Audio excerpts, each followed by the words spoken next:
Moi, je plaide pour que la France puisse s'appuyer beaucoup plus sur ces territoires et nouer de véritables partenariats. Je connais le cas donc, de la Guadeloupe, Guyane, Martinique. Nous sommes au carrefour des continents.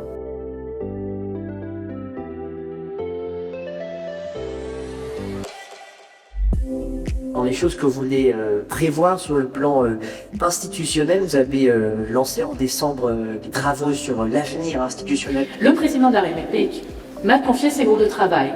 Il a fait le constat, et vous fait avec lui, que, notamment en Martinique, en Guadeloupe et en Guyane, il y a des modèles avancés. Sur ces sujets, il y a une forme de consensus des élus pour dire « nous voulons davantage de responsabilités pour nos populations ». J'ai donc lancé ces groupes de travail avec la Martinique et la Guadeloupe, plus la région avec la Guyane, qui à ma vente est ouverte, pour organiser ces changements. Je participe pour la 3e fois à cette édition sur l'outre-mer. C'est une initiative qui m'a intéressé dès le départ. Hein. Effectivement, on a quand même des personnalités qui interviennent et qui abordent de façon concrète les sujets qui concernent l'outre-mer en général, hein, au sens large.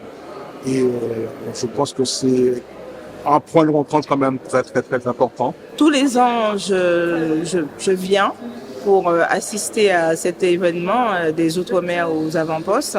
Je trouve que c'est très important, surtout pour nous, présidents d'associations, pour pouvoir côtoyer ou en tout cas venir écouter nos politiques, ce qui est très important. Cette première matinée, elle est enrichissante. La force d'une région, c'est sa capacité à créer de la valeur ajoutée. Et pour ce faire, il faut passer par l'éducation, développer les écoles, les collèges, les universités, les pôles d'excellence, afin d'avoir des ingénieurs, des techniciens, des médecins, de façon à ce que la région se développe.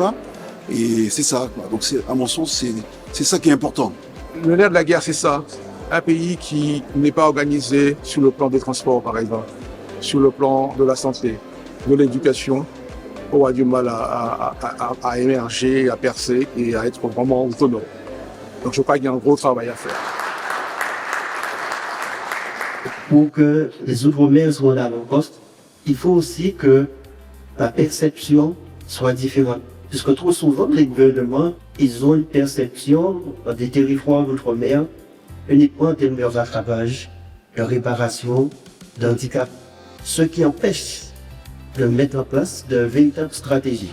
Les stratégies territoriales, mais dans une démarche nationale.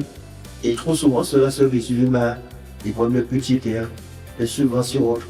Or, que par notre positionnement et dans le contexte historique que j'ai évoqué, il y a de véritables stratégies à pouvoir mettre en place. Les Outre-mer aux avant-postes, c'est vraiment essentiel pour nous qui vivons ici de pouvoir rester connectés avec la communauté et d'avoir des échanges avec nos élus et les personnes qui représentent la Guadeloupe et la diaspora. Je suis tout à fait ravie d'avoir pu échanger notamment avec le président Losbar et des initiatives qui sont mises en place en Guadeloupe, notamment par rapport aux femmes en difficulté, en situation de grande précarité, et tout le travail qui est mis en place sur l'économie sociale et solidaire. On va de l'avant et j'espère qu'on pourra développer tout ça ensemble pour pouvoir promouvoir la Guadeloupe davantage.